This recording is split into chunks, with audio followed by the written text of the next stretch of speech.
Daniel au chapitre 8. La troisième année du règne du roi Belchassar, moi Daniel, j'eus une vision, outre celle que j'avais eue précédemment. Lorsque j'eus cette vision, il me semblait que j'étais à Suse, la capitale, dans la province d'Élam, et pendant ma vision, je me trouvais près du fleuve du Laï.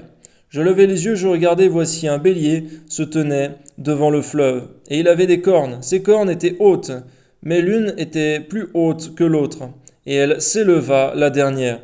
Je vis le bélier qui frappait de ses cornes à l'Occident, au septentrion et au Midi. Aucun animal ne pouvait lui résister, il n'y avait personne pour délivrer ses victimes. Il faisait ce qu'il voulait et il devint puissant. Comme je regardais attentivement, voici un bouc venait de l'Occident et parcourait toute la terre à sa surface, sans la toucher. Ce bouc avait une grande corne entre les yeux. Il arriva jusqu'au bélier qui avait des cornes, et que j'avais vu se tenant devant le fleuve. Et il courut sur lui dans toute sa fureur.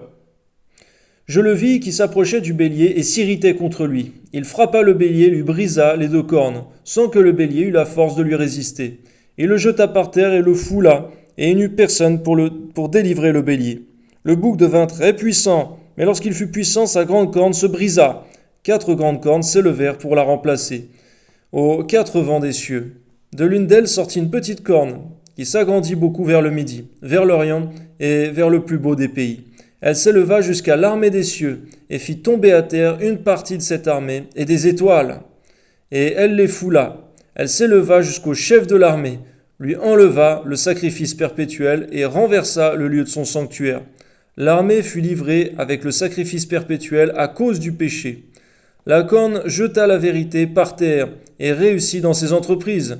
J'entendis parler un saint, et un autre saint dit à celui qui parlait, pendant combien de temps s'accomplira la vision sur le sacrifice perpétuel et sur le péché dévastateur?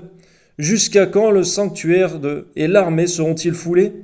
Et il me dit 2300 soirs et matins, puis le sanctuaire sera purifié. Tandis que moi, Daniel, j'avais cette vision et que je cherchais à la comprendre, voici. Quelqu'un qui avait l'apparence d'un homme se tenait devant moi. Et j'entendis la voix d'un homme au milieu de l'Ulaï, et il cria et dit, Gabriel, explique-lui la vision. Il vint alors près du lieu où j'étais, et à son approche je fus effrayé, et je tombai sur ma face. Il me dit, sois attentif, fils de l'homme, car la vision concerne un temps qui sera la fin.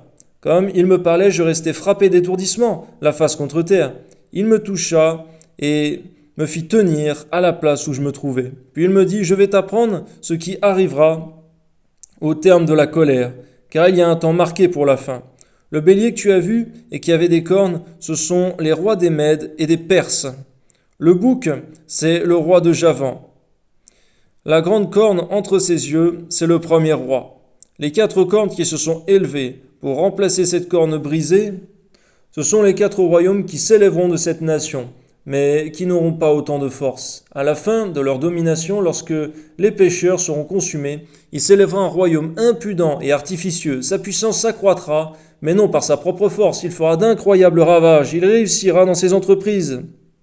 Il détruira les puissants et le peuple des saints.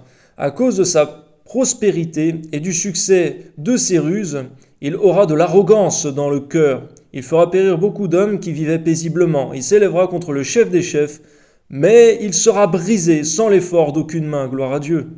La vision des soirs et des matins dont il s'agit est véritable. Pour toi, tiens secrète cette vision, car elle se rapporte à des temps éloignés. Moi, Daniel, je fus plusieurs jours languissant et malade.